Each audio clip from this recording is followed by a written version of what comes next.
Hello guys, welcome back to twin fairies and mom. അപ്പോൾ മാമ്പഴക്കാലമൊക്കെ എത്തിയില്ലേ, നമുക്കൊരു അടിപൊളി ഐറ്റം തന്നെ ഉണ്ടാക്കാം.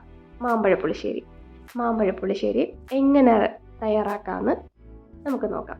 അപ്പോൾ അതിനായിട്ട് ഞാനിവിടെ പഴുത്ത മാങ്ങയാണ് എടുത്തിരിക്കുന്നത്. നല്ല പഴുത്ത മാങ്ങ കിട്ടുന്നതാണ് അത്രയും ടേസ്റ്റ് ആയിട്ട് നമുക്ക് ഉണ്ടാക്കാൻ പറ്റും. ഞാനൊരു 3 മാങ്ങ എടുത്തിട്ടുണ്ട്. അത് തോലൊക്കെ പൊളിച്ച് റെഡിയാക്കി വെച്ചിട്ടുണ്ട്. ഒരു മാങ്ങ കേട് വന്നുപോയി. അപ്പോൾ ഞാനിവിടെ 2 മാങ്ങ വെച്ചാണ് ചെയ്യുന്നത്. ഒരു മൺചട്ടിക്കകത്ത് മാങ്ങ ഇട്ടു, അതിലോട്ട് ആവശ്യത്തിന് ഉപ്പിട്ട് കൊടുക്കുന്നുണ്ട്. ഇനി കുറച്ച് വെള്ളം, ഒരു 1/2 ഗ്ലാസോളം വെള്ളം ഞാൻ ഒഴിച്ചു കൊടുക്കുന്നുണ്ട്. ഇനി നമുക്ക് ഇതിന് വേണ്ടുന്നത് പൊടികളാണ്. അതിനായി മഞ്ഞൾപ്പൊടി ഇട്ട് കൊടുക്കുന്നുണ്ട്.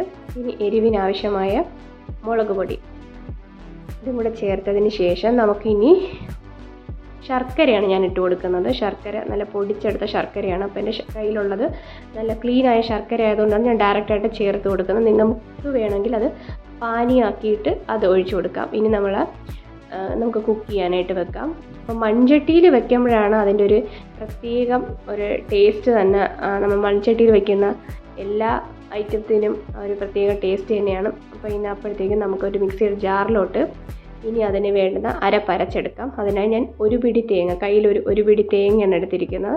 ഒരു പിടി തേങ്ങയും നമുക്കിത് അരഞ്ഞ് വരാനുള്ള ആവശ്യത്തിനായിട്ടുള്ള വെള്ളവും ചേർത്ത് നമുക്ക് നന്നായിട്ട് അടിച്ച് പേസ്റ്റാക്കി എടുക്കാം. അപ്പോൾ നമ്മൾ ആ പേസ്റ്റ് റെഡി ആയിട്ടുണ്ട്. ഇനി നമുക്ക് ഇത് മിക്സ് ചെയ്തത് നമുക്ക് ചേർത്ത് കൊടുക്കാം. അപ്പോൾ നമ്മൾ ആ മാമ്പഴം ഇങ്ങനെ തിളച്ച് വരുന്നുണ്ട്, ബബിൾസൊക്കെ വന്ന് നല്ല വെന്ത് വരുന്നുണ്ട്. ഇനി നമുക്കിതിലോട്ട് ഈ മിക്സ് ചേർത്ത് കൊടുക്കാം. ഇത് നമുക്ക് നല്ല തിക്കായിട്ടുള്ളൊരു കൺസിസ്റ്റൻസിയിൽ ചെയ്യുമ്പോഴാണ് കുറച്ചും കൂടെ ഒരു ടേസ്റ്റി ആയിട്ട് എനിക്ക് തോന്നിയിട്ടുള്ളത്. അപ്പോൾ ഞാൻ അത് മിക്സ് അതിലോട്ട് ചേർത്ത് കൊടുക്കുന്നുണ്ട്. ഇനി നന്നായിട്ടൊന്ന് നമുക്ക് മിക്സ് ചെയ്തെടുക്കാം. അപ്പോൾ ആ ശർക്കരയും കൂടെ ഇട്ടേക്കുമ്പോൾ അതിൻ്റെ ഒരു ഫ്ലേവർ അതിലോട്ട് പിടിച്ച് വരുന്നുണ്ട്. ആ മാങ്ങയുടെ നമുക്ക് നല്ല മാങ്ങ കിട്ടുമ്പോഴാണ് ഈ മാമ്പഴ പുളിശ്ശേരി വെക്കാൻ കറക്റ്റായിട്ട് കിട്ടുക. അത് നല്ല തോലുള്ള മാങ്ങയുണ്ട്. അതെന്താണെന്ന് വെച്ചാൽ തൊലി ഇങ്ങനെ ഇളക്കി എടുക്കുന്നത്, അത് വെച്ചിട്ടാണ് ചെയ്യുമ്പോഴാണ് കുറച്ചുകൂടെ ടേസ്റ്റ്. ഇനി നമുക്ക് ആ മിക്സിയുടെ അതേ ജാറിൽ തന്നെ നമുക്ക് കുറച്ച് തൈരെടുക്കാം. ഞാനിവിടെ മിൽക്കി മിസ്റ്റിൻ്റെ തൈരാണ് എടുത്തിരിക്കുന്നത്. അത് കുറച്ച് കട്ട തൈരാണ്. ആ തൈരും കൂടെ എടുത്ത് നമുക്ക് അതൊന്ന് കറക്കിയെടുത്തതിന് ശേഷം നമ്മൾ ആ മാമ്പഴ പുളിശ്ശേരി ഇവിടെ നമുക്കൊന്ന് തുറന്ന് നോക്കാം. അപ്പോൾ മാമ്പഴ പുളിശ്ശേരി നല്ല സെറ്റായിട്ട് വന്നിട്ടുണ്ട്. കാണുമ്പോൾ തന്നെ അറിയാം, നല്ല കുറുകിയിരിക്കുകയാണ്. ആ കുറുകിയിരുന്ന ആ ചാറിലോട്ട് വേണം നമ്മൾ ഈ അടിച്ച് വെച്ച തൈര് ചേർത്ത് കൊടുക്കാൻ. പ്രത്യേകം ശ്രദ്ധിക്കുക, നമ്മൾ ലോ ഫ്ലെയിമിലിട്ട് വേണം നമ്മൾ കുക്ക് ചെയ്യാനായിട്ട്.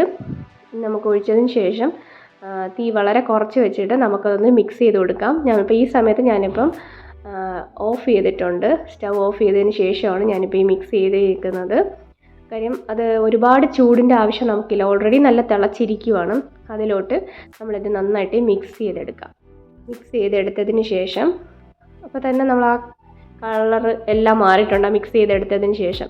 അപ്പോൾ നമുക്ക് ഈ ചോറും മാമ്പഴ പുളിശ്ശേരിയും കൂട്ടിയൊക്കെ ചോറ് കഴിക്കുമ്പോൾ നമുക്കൊരു പഴയ ഓർമ്മയാണല്ലോ. എല്ലാവരും അങ്ങനെ ഓർമ്മ വരുമായിരിക്കും ഈ മാമ്പഴ പുളിശ്ശേരി കാണുമ്പോൾ തന്നെ. ഇനി നമുക്കത് താളിച്ചൊഴിക്കാം. അതിനായിട്ട് ഒരു പാത്രം എടുക്കുക. അതിലോട്ട് ഞാനിവിടെ നെയ്യാണ് എടുത്തിരിക്കുന്നത്. നെയ്യ് കുറച്ച് കടുകിട്ട് പൊട്ടിക്കുന്നുണ്ട്.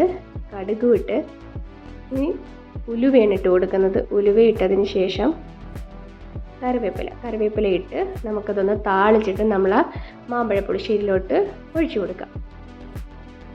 കൊടുത്തതിന് ശേഷം അതൊന്ന് തുറന്ന് നോക്കാം. നമ്മളെ മാമ്പഴ പുളിശ്ശേരി റെഡി ആയിട്ടുണ്ട്.